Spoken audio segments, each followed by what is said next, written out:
What's going on, everybody? Welcome back to the channel. It's your boy BT, and I'm going to show you how simple and easy it is to open the Fisker Ocean key. Now, all you have to do is basically go to the back side of the key and just press gently from the logo here, press forward, and then it will allow you to lift off the cover like so.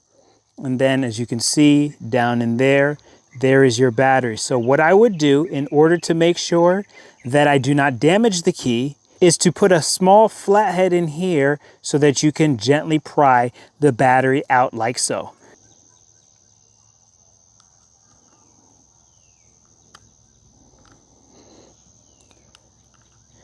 And that's how easy it is to get the battery out. To replace it, just push it in till it is sitting underneath those two tabs right in there. And to replace the cover, all we're going to do is get it right back into the place where it snapped out and push it down so it looks roughly like this with the gap there.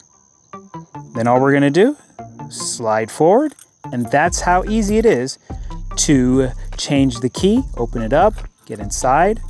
It's that simple. It's your boy BT. Thank you for checking out this video. I'll catch you guys on the next one.